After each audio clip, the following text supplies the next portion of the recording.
Наконец, тяжко вздохнув, Женя признался: "Да, я понял тебя, брат, но это же низко и нечестно.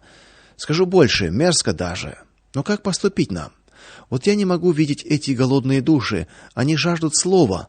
Надо дать им пищу, иначе они пойдут и станут питаться рожками для свиней, как это было уже с блудным сыном. Нет, мне надо идти к ним и сказать, что Бог взыщет с меня, если не призову служителей к исправлению своей святой обязанности". "Интересно", усмехнулся Миша. "Кому же ты пойдешь?" "Да хоть к Крыжановскому". Миша твердо положил свою руку на плечо друга. "Ну и что? Они предадут тебя так же, как отдали на судилище других. Нет, это не выход. Нет, еще раз нет". Он помолчал, снял руку и уже другим мягким голосом сказал: "Помнишь, как Христос, увидев людей, толпою следующих за ним, сжалился над ними? Женя, я рад, что и у тебя те же чувства, что и у Господа. Ты не знаешь, как нам поступить. Вспомни же, что сделал Иисус, когда увидел эти толпы людей. Он жалился над ними, призвал учеников и велел им накормить их. Чем же кормить-то? Было у них всего 2 рыбки да 5 хлебов. Но учитель благословил, и это малое, что было, преломил, верил это благословенное ученикам, и те накормили народ. Женя, не будем оглядываться на них, боязливых и неверных. Сам Бог посчитается с ними, ведь они его рабы, верные или неверные. Мы же то малое, что верил нам Господь. Малые силы, малые знания, малые способности. Но мы в молитве будем просить Господа, чтобы он благословил это малое, и мы понесем раздавать его алчущим и страждущим. Склонимся перед Господом". Они пали на колени и горячо молились. Не успел Миша произнести аминь, как дверь тихо отворилась, и вошли 2 девушки, раскрасневшиеся от быстрой ходьбы. "Мы принесли вам радостную весть, братья", едва ли не одновременно выпалили они. "Тут недалеко наши дорогие узники, братья Баратов и Седых. Они только что освободились, и мы готовы отвезти вас к ним". Надо ли было повторять приглашение? Молодые люди полетели как на крыльях.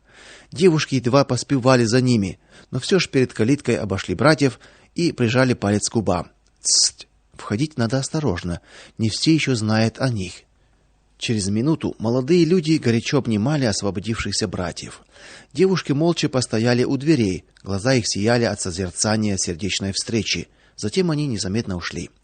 Начались взаимные расспросы. Бывшие узники поведали о своих скорбях. Женя коротко обрисовал положение общины в городе.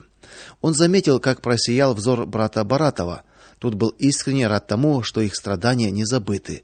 Дело Божье попало в надежные руки и продолжается этими юными душами. Женя заметил это и напрямую попросил братьев: "У нас томятся несколько душ в ожидании крещения, а мы не рукоположены. Многие из нас давно уже не принимали участия в вечере Господней. Не стану скрывать, как ждали мы вашего возвращения. Кому, кроме вас, преподать крещение?" Он умолк, внимательно присматриваясь к братьям. Те опустили головы. Сердце уже не сжалось от недоброго предчувствия. Так и есть. Игнат Прокофьевич грустно посмотрел на Баратова и сказал: "Дорогой Александр Иванович, ты знаешь мои страдания, знаешь и то, что у меня большая семья, она заждалась меня. У тебя же нет детей, так, может быть, ты?" У Баратова и в самом деле не было детей, хотя женат он был на преданной Господу сестре с давних пор. Нежно любя друг друга, все свои силы отдали они служению Господу, служению самоотверженному и чистому. Но достаточно ли такого аргумента, как отсутствие детей, для совершения подвига в такое жестокое время? Да, недостаточно. "Друзья мои", тихо, не поднимая головы, произнес Баратов: "Я не имею детей, но поймите меня верно, я боюсь. Боюсь, что решиться на такое действие сегодня значит завтра вновь собирать арестантскую торбу. Будем же молиться, спрашивая у Господа решение наших проблем". Прошла неделя. В конце одного собрания к Жене подошел Баратов. "Где молодые люди, жаждущие заключить завет с Господом?" твердо спросил он. "Я готов исполнить волю Божью, крестить и служить среди них. Господь открыл мне, что недолго осталось мне трудиться в его винограднике. День отшествия мой близок. Пусть сам сатана препятствует мне, с именем Господа я буду проповедовать". 5 человек для первого раза приготовили к крещению. Мишу Тихого, Лиду Грубову и ее сестру Катю, Надю Чардаш и еще одного молодого человека, Жениного друга. Со всеми предосторожностями приготовили место для крещения. Высокое чувство благоговения посетило сердца присутствующих. Дух Божий с особой силой наполнил брата Баратова. Стоя в воде, он с чувством запел: «О образ совершенный любви и чистоты, Спаситель, Царь смиренный, пример мой вечный ты. На лик в венце терновом хочу душой взирать, хочу делами, словом тебе лишь подражать».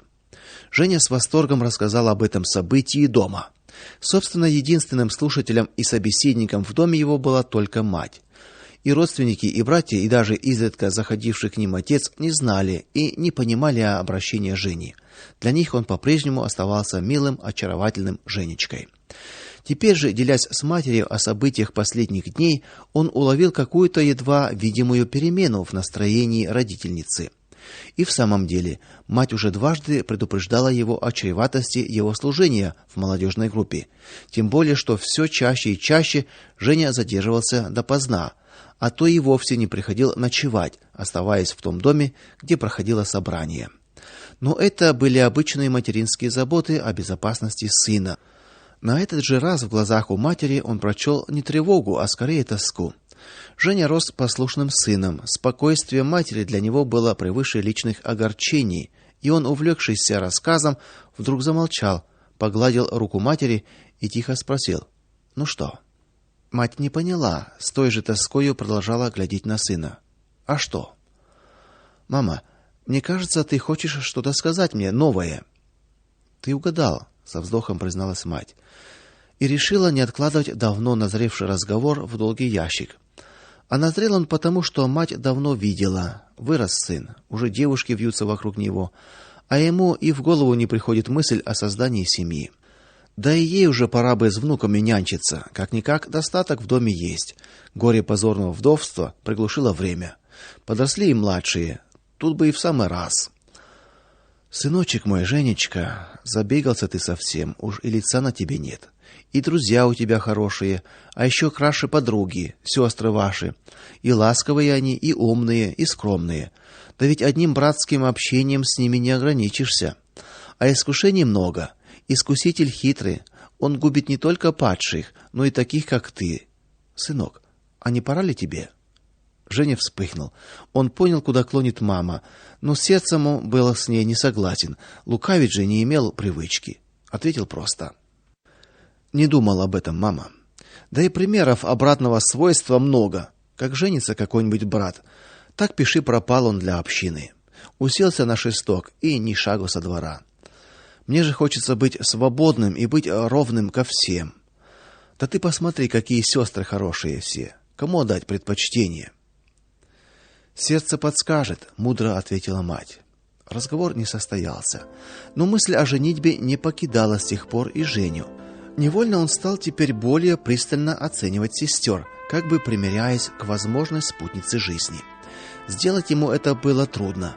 Они все были равными для него, милыми, цветущими, скромными, и если какая-то сестра выделялась внешностью, то другая пленяла умом. Заметил, как дулись те, которых еще вчера он провожал в собрание. Нынче же пошел с другой, и вот чуть не обида. Женя огорчался. Как-то об этом вышел у него разговор с Мишей. Ему тоже приходилось провожать сестер до дома, так же, как и Жене приходилось делить внимание на всех поровну. Может, и ему ведомы подобные настроения сестер. Стало видно, что некоторые сестры неравнодушны к юношам. Не некоторые, а большинство, поправил его Миша. По себе заметил? И по себе тоже. Как ты думаешь, не следует ли нам более конкретно определить свое отношение к сестрам? Я, например, предлагаю остаться в безбрачии. Миша был опытнее своего друга и пылкое заявление Жени воспринял с улыбкой. Боюсь, брат, что именно ты, скорее всего, женишься. Женя вскинул брови, выражая крайнее недоумение, но Миша остановил его жестом руки. Тот, кто начинает задумываться о взаимоотношениях братьев и сестер, уже вступил на тропу семейной жизни. В этом же нет греха. Любви бояться не надо, и то, и другое позволено Господом. Бояться надо другого, как бы не оказаться рабом плотской любви, что прикрывает брачной жизнью буйство страстей и похоти. В борьбе с этими грехами вырабатывается чистота сердца, обуздывать себя. Не каждый сумеет в молодости найти эту тонкую черту между христианской любовью к Господу и сестринской любовью к брату, в котором она видит будущего мужа. Сестры умеют любить ради самой любви. Они могут даже пожертвовать ради любимого, но им не дано быть главою жизни, и не им принадлежит превосходство духа. Девическая стыдливость, целомудрие, скромность – все это слишком ненадежные орудия против грехопадения. В жизни главное – страх Божий, а он покоится на одном условии – любви к Господу. На братьях лежит ответственность и великий долг самим ходить в страхе Божьем, в любви к Нему и развивать то же самое чувство в сестрах. Неважно, кто она, невеста или сподвижник на ниве Божьей, слово же учит: юношеских похотей избегай.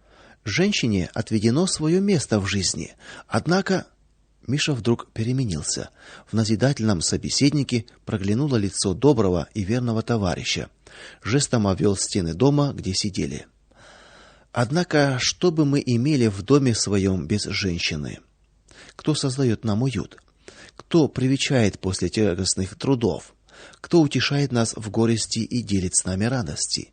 Кто соболезнует нам и кто так долго терпит необузданные характеры? Все та же женщина. И тем более дивны ее черты, коль скоро они подчинены действию Духа Божия. Обратил ты внимание, внешний вид сестер заметно отличает женщин от девиц, и библейские символы взяты из наряда невест. Но недопустимо нашим сестрам носить такую одежду, которая служит к разжиганию похотей. А впрочем, что говорить о том, что тобой уже решено? Не так ли? Женя смутился. Да нет, я еще не думал об этом. Нет, шутливо погрозил ему пальцем товарищ. Не думал бы, так и не спрашивал бы. Что ж, ищи свою Ревекку и женись. Вот тебе мой совет. Ревекку он нашел в доме Грубовых. Вышло как-то само собой. Стал провожать сестер чаще и чаще, и Лида и Катя пользовались равной симпатией, но со временем отдал предпочтение младшей Лиде. Нельзя сказать, чтобы родители невесты не радовались такому зятю. Но вот поди ж ты, вспомнили Иакова и дочерей Лавана, вдруг заупрямились. Негоже, дескать, выдавать младшую ранее старшей. Вот кабы ты на Кате... Женя не сумела слукавить.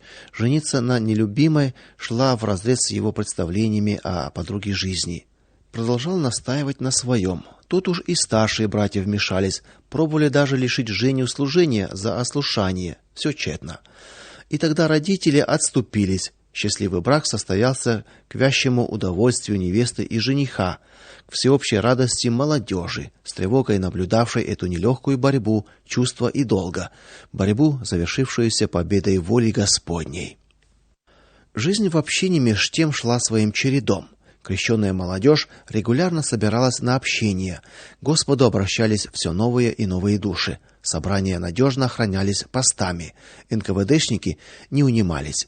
Взялись за расспросы молодежи, которые смахивали на допросы.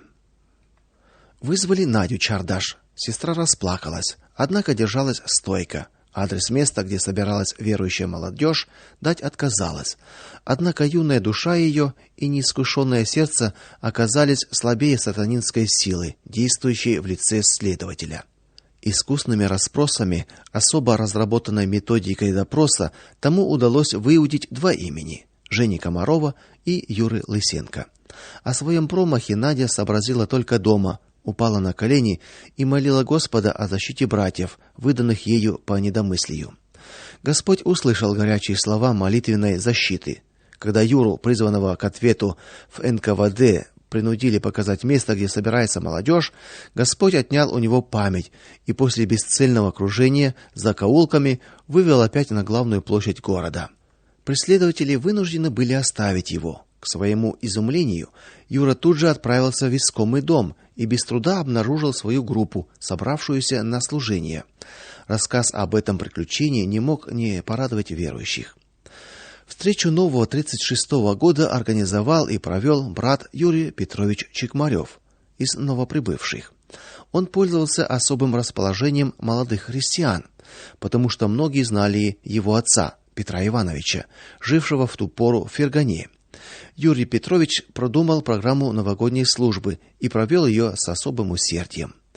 Новогодний праздник, кроме молитвенного служения, оказал еще и благотворное влияние на юную душу Наташи Кабаевой, принявшей участие в декламации стихов. У нее завязалась тесная дружба с молодежью. Она принимала участие в хоре, стала, как говорится, своей. Но вот именно это понятие свойскости помешало подсказать Наташе необходимость покаяния. Все считали Наташу уже обращенной, а это было не так. Хоть и выросла она в христианской семье, все же никто еще не нанял ее в виноградник Божий. В раскаянии люди рождаются духовно, но есть среди общины и такие, которые по внешнему виду ничем не отличаются от остальных. Тем не менее, они не испытали радости спасения и обнаруживают свою ошибку уже на закате дней. Они не были наставлены на основах учения Господня, не были обращены и рождены свыше. Наташа сумела победить в себе муки духовного оцепенения, и на Пасху с ней произошло чудо. Неведомая сила подняла ее с места и привела к покаянию. Господи, в слезах молилась она, стоя на коленях рядом со своей подругой Диной.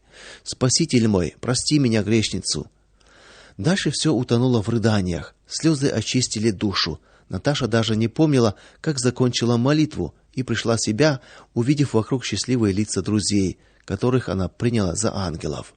Еще не успокоив свое сердце от рыданий, она присоединилась к пению торжественного гимна. Радостную песнь воспойте в небесах, найдена пропавшая овца.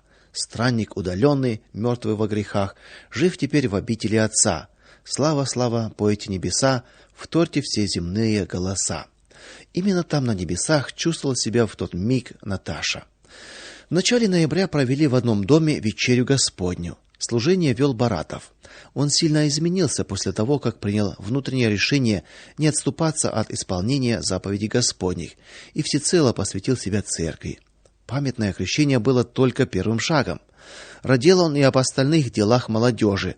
Особенное значение придавал пению и сам часто избирал в качестве водимого на собраниях любимый гимн: «Радость, радость непрестанно, будем радостны всегда. Луч отрады Богом данный не погаснет никогда».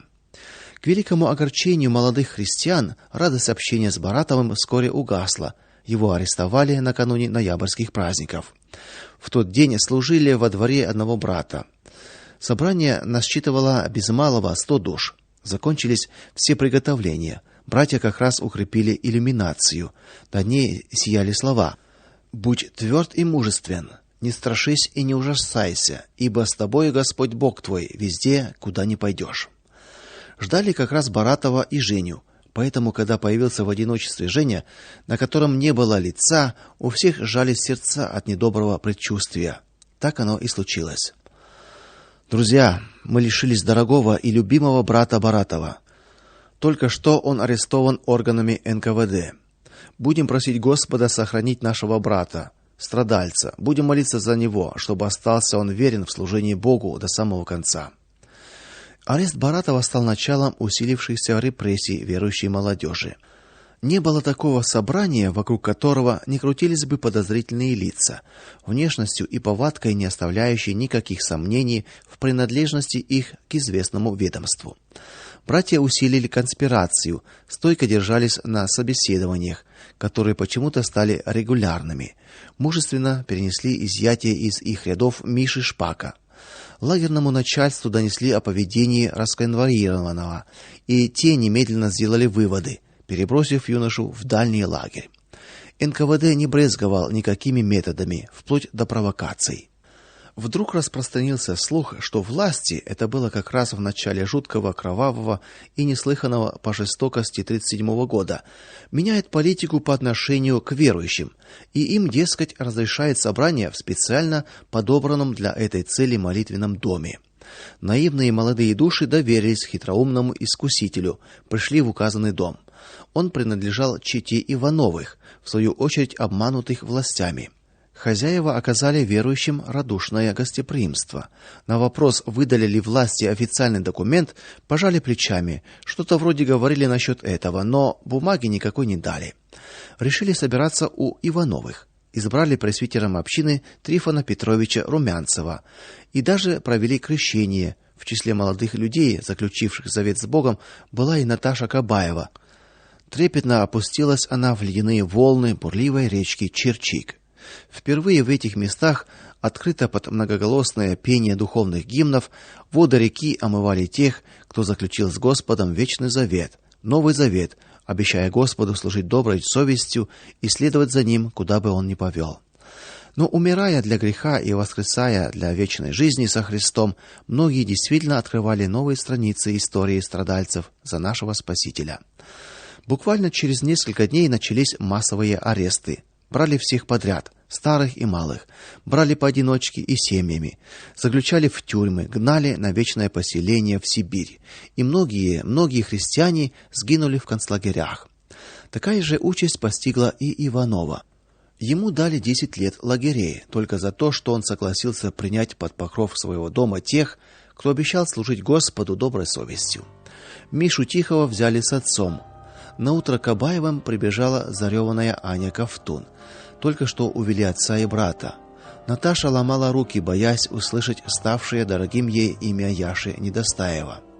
Да, подтвердились ее опасения, и вспыхнувшее чувство любви ощутило первый удар. Яшу взяли прямо на улице. Все жили ожиданиями арестов, сидели ночами, не зажигая огня, прислушиваясь к шагам на улице. Тогда на Воронке приезжали только за очень именитыми кандидатами в арестанты. 1 апреля 1937 года пришли и за Женей Комаровым. Страшно вспомнить о судьбе оставшихся. Достаточно проследить трагическую историю жизни уцелевшей супруги брата Иванова. Вскоре после ареста мужа она пошла по миру, собирая крохи, чтобы соорудить посылочку для арестанта, страдальца за веру. За 10 лет один только Бог знает, где находила она покой своей седой голове, своим истомившимся косточкам. Молилась лишь о том, чтобы проводить мужа в вечную обитель своими руками, не дать погибнуть ему в одиночестве. Так и сбылось.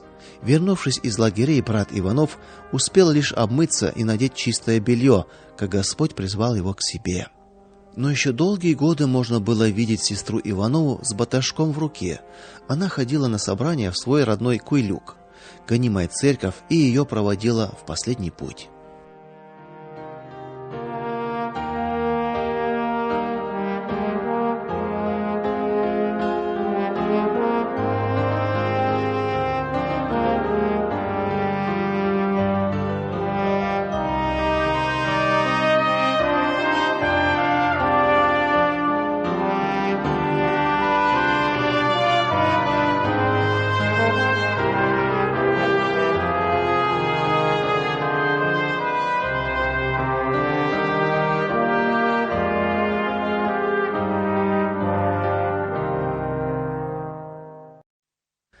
Судорожно подергиваясь на стыках рельсов, со станционных путей медленно сползал набитый арестантами эшелон, взявший путь на север.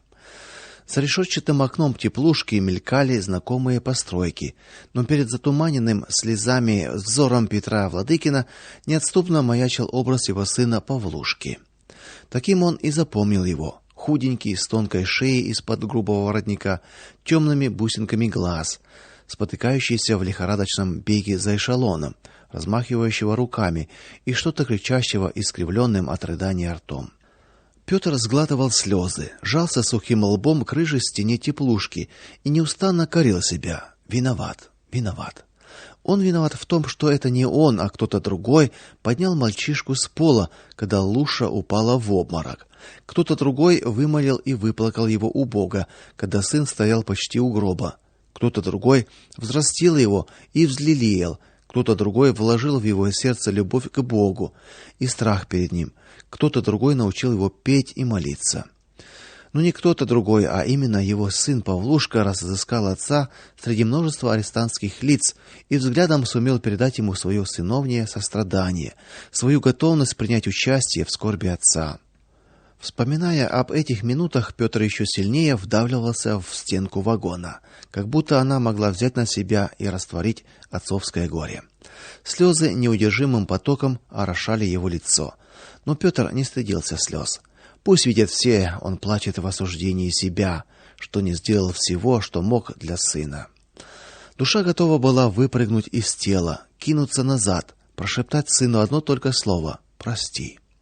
И он произнес это слово в молитве Господу. В сердце же сына его творилось совершенно иное. Он и в самом деле не ощущал отцовской ласки, но нежностями не баловали его и другие. Зато ни у кого не замечал он такой преданности в служении Господу, такой веры и неутомимой ревности, какую преподал ему отец. Нет, не идеалом был для него отец, он даже и слова-то такого не знал. Но вот что отец стал для него образцом для подражания, это несомненно. Павлик не мог припомнить случая, чтобы отец или мать беседовали бы с ним по какому-то отдельному случаю. Не было этого, нет. Редко и о Библии толковали они, редко разбирали строчки Писания, но зато всегда брали с собой на служение, где Павлик принимал участие, поначалу молчаливое, в беседах, в пении, в общении.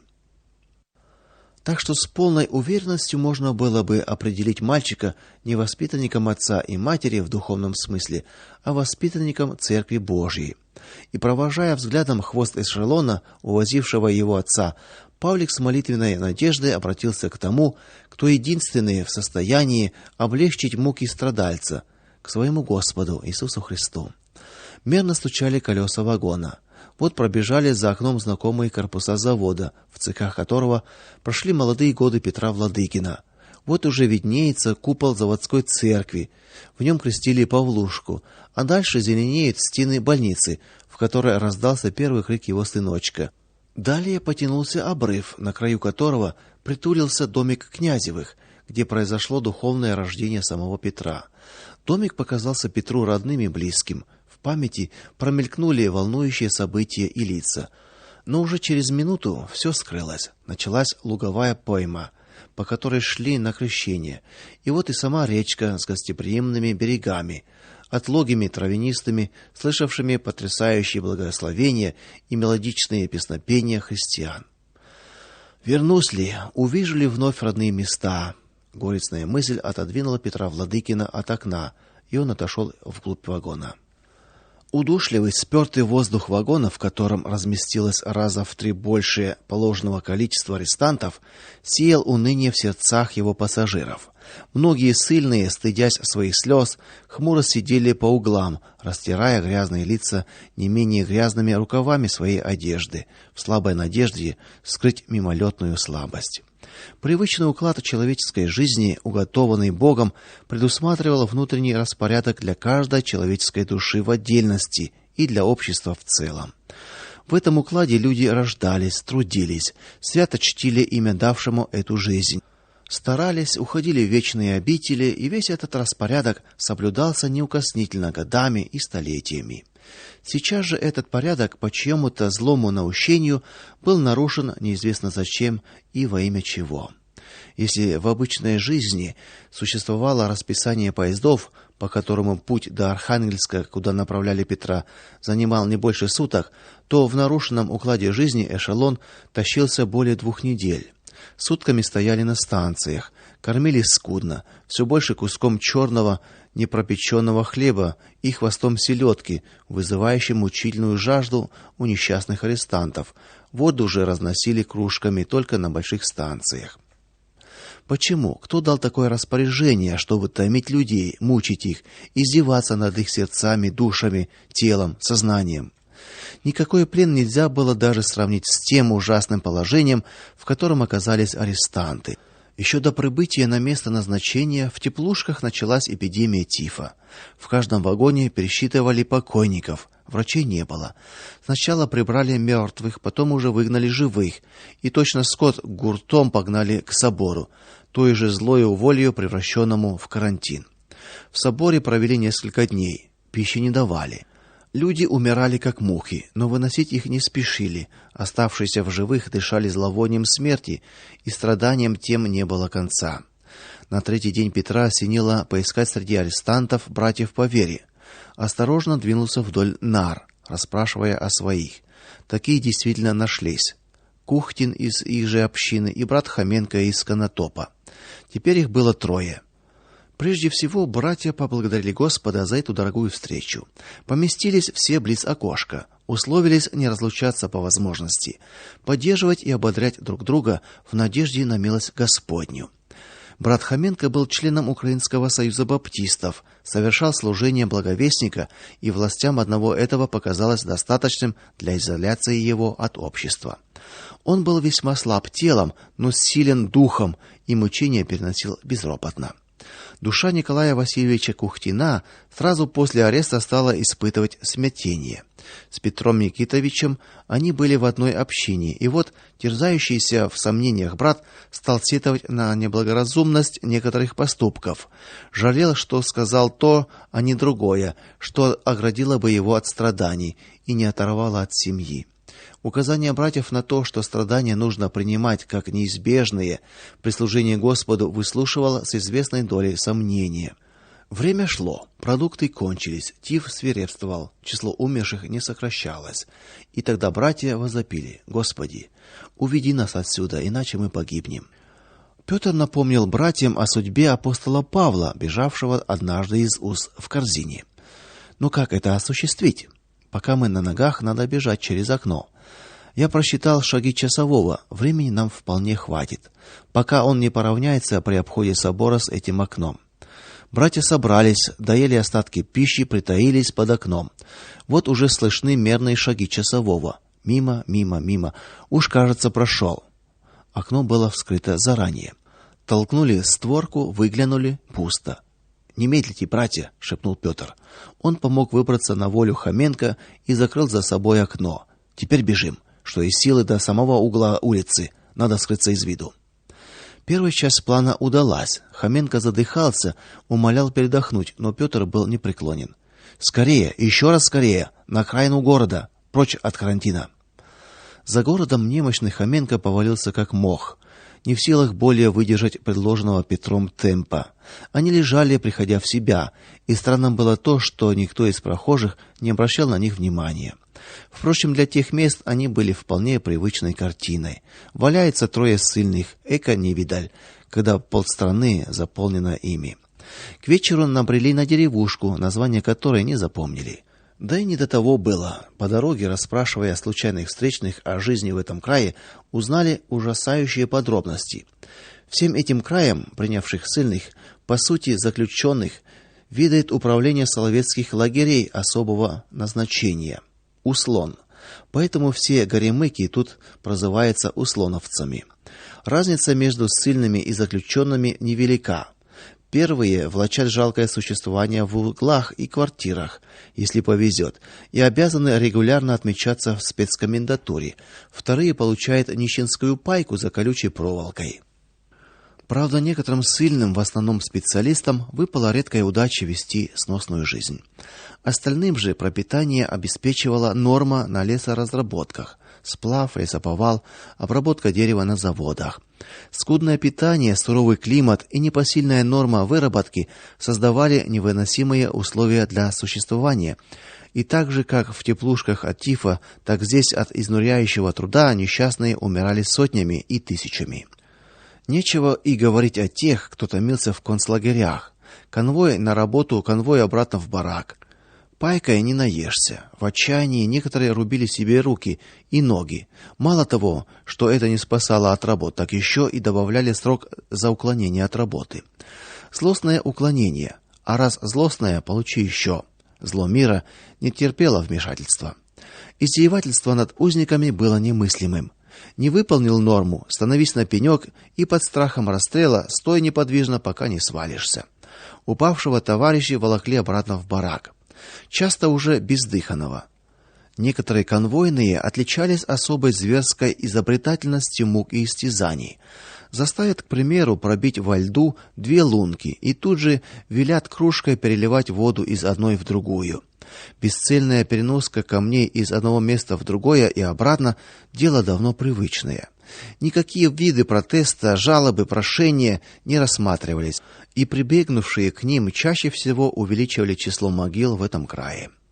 Вот в таких краях и очутилась наша троица. Вся вина их заключалась лишь в том, что они всем сердцем возлюбили Господа и в годину испытаний не отреклись от него, Молитвенно поблагодарили Господа за то, что извлек их из душного вагона и тифозного карантина. Куда денешься в этом краю, где каждый новенький, как соринка в глазу. Отправились на свой страх и риск в комендатуру регистрироваться. Их взяли на учет и тут же направили на работу. Велели выкалывать застывшие во льду бревна и складывать в штабеля. В первый же день сердца их содрогнулись от ужаса увиденного. На их глазах несколько человек, скользя по обледенелому бревну, чтобы освободить его из ледового плена, сорвались и ухнули в дымящуюся пучину. Остальные работники лишь равнодушно отошли от края пропасти, да кто-то снял шапку и перекрестился. На братскую помощь и человеческое взаимопонимание рассчитывать тут было нечего. Десятники упивались кровью своих жертв. Стоило Петру Владыкину распрямить спину и потянуться за куском обледенелого черствяка, как тут же из-под навеса выскочил рыжий детина и, потрясая пудовым кулаком, заорал: "Что, вандалаться сюда приехали? А норма? А в тайгу не хотите? Я научу вас свободу любить. Пшел!" Сказано ведь, худое сообщество развращает добрые нравы. Услышав злобный окрик десятника, Петр невольно вспомнил свою молодость. Что-то хищное шевельнулось в его сердце. Попробовал бы ты обойтись со мною так тогда, когда я и сам ходил подпоясанный кишкой со свинцовым набалдашником. Я бы тебе. Вовремя спохватился, отогнал от себя эту мысль. Господи, будь милостив ко мне и спаси меня. Непосильная работа вмиг высосала все силы. Стареющего Хоменко, вконец обессиленного, перевели в подсобное хозяйство, чему он, впрочем, был несказанно рад и благодарен Богу. Тепло, чисто, прямо из ада в рай попал. По-детски радовался он. Кухтин же неведомыми для Петра Никитовича путями вдруг переселился в другой конец города, стал работать по дереву. В хорошее время он слыл классным краснодеревщиком. Петра Владыкина ждали более тяжкие испытания. Его свалила страшная для всякого зэка болезнь водянка. С работы его буквально унесли на руках. Он попросил клочок бумаги, успел лишь написать несколько слов. Луша, прибыл на место. Всего описать не могу. Страшная болезнь уложила меня в минуту. Не знаю, останусь ли жив. Адрес писал с его слов случайный человек. Шли месяцы. Луша переживала знакомое всем женам заключенных томительное ожидание. Сердечная рана от скорбной разлуки с любимым мужем не давала покоя ни днем, ни ночью. Ночью даже сильнее. Боль приходила в виде сновидений. Она пробиралась вместе с ним топкими болотами, вязла в трясине. Страшилась окрика конвойного: "Стой, куда прешь? Вернись!" и тянулась к мужниным рукам, уверенно поднимавших ее из гибельной пучины. "Я жена его", хотела крикнуть Луша. "Я никуда не пойду от него". Но тяжкое навалилось на грудь, стало трудно дышать. Молоточки бились в висках. Она застонала страшно, по-звериному, выкарабкиваясь из объятий мрачного сна. "Владыкина!" колотилась в ставню почтальонша. "Проснись же, тебе письмо, доплатное". В свете сумрачного утра она увидела знакомые каракули мужа. Боясь, что все еще продолжается ужасный сон, стукнула себя по колену. Нет, письмо в самом делешное. "Луша, прибыл, останусь ли жив?" В кризисной ситуации человеческая мысль вдруг начинает отчетливо и ярко чертить пути спасения. Первым движением Лушиного сердца было решение немедленно ринуться в дорогу, мчаться в эти болота, виденные только что ею во сне, спасать любимого мужа, но взгляд ее упал на несколько картофелин в мундире, стывших с ужина, и краюшку хлеба. Маловато для дороги. Тут дочурка проснулась. "Ма, хлебца". Тяжело вздохнув, Луша отрезала тонюсенький ломтик, присыпала солью, подала. "Спи, доченька, а мне надо к бабушке. Папке хлеба добуду. Он болеет, ему тоже нужен хлебушка". Малютка повертела в руках прозрачный ломтик, отломила кусочек и протянула остальное матери. "На, передай папе, и посему его так долго нету". Слезы хлынули из глаз Луши. "Господи, нету больше моих сил. Поддержи меня". "Мама", завопила и малышка. "Не пяц, папка придет к нам". Луша помолилась, наспех накинула на себя одежонку, выскочила на улицу. Мимо нее как раз проезжал ломовой извозчик, На телеге горбилась прикрытая брезентом целая гора пахучего хлеба. Волнующий запах ударил в лицо.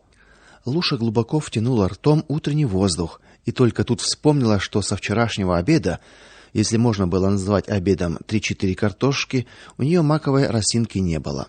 Но предстоящие хлопоты и главная тревога о муже отодвинули на задний план личные заботы. Катерина гостила у Лушиной сестры уже третий день. В деревне тоже нуждались. Женщины обсуждали виды на урожай, когда стукнула дверь. "Мамк", с порога выпалила Луша. "Петя письмо прислал, больной, при смерти. Еду к нему. Надо добыть кое-чего. Так я пойду, а ты хоть к ребятам. Одни остались. Я побегу". "Да стой ты, Лушка", пыталась удержать ее Катерина. "День впереди. Расскажи толком. Вот и Поля". Сестра в испуге застыла, самоваром в руках. "Ах, Полюшка, ведь этого можно целый день ждать, а у меня, может, в сей момент жизнь мужнина решается. Нет уж, я побегу". Луша повернула к хлебной лавке. За прилавком, постоянно прикладывая несвежее полотенце к мокрым губам, стоял худенький торговец. "Максим Федорович, голубчик, не ругай ты меня за попрошайничество. Да не могу по-другому. Горе у меня с Петей. Письмо прислал, больной, при смерти. Хочу ехать, а ведь ты знаешь". Максим Федорович обеими руками остановил сбивчивую Лушину речь.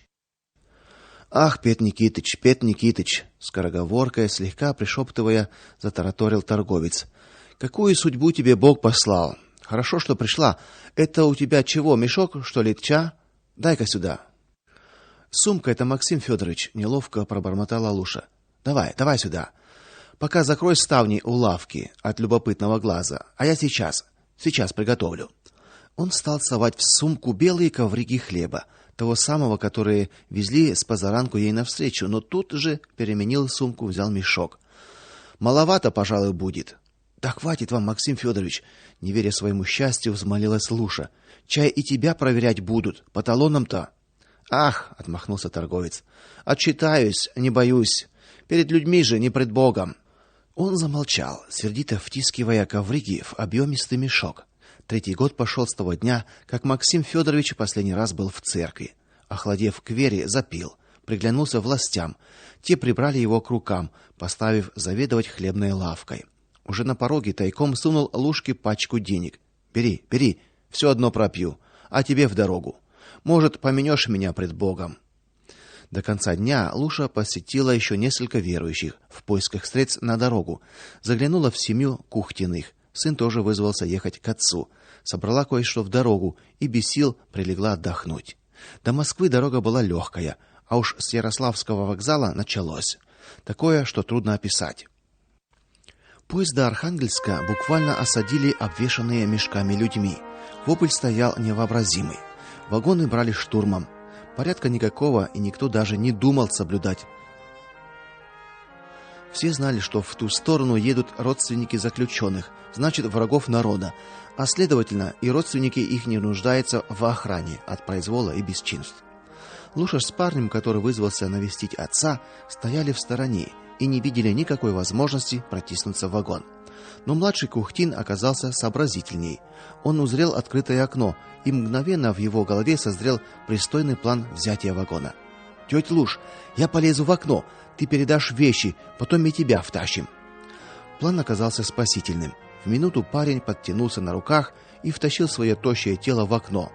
Луша подала вещи, тут подвернувшийся мужик и ее подсадил. Оглядевшись, вздохнули с облегчением. Место и впрямь сносное. Особенно если учесть, что вагон забили до отказа, а кое-где люди устраивались прямо на полу.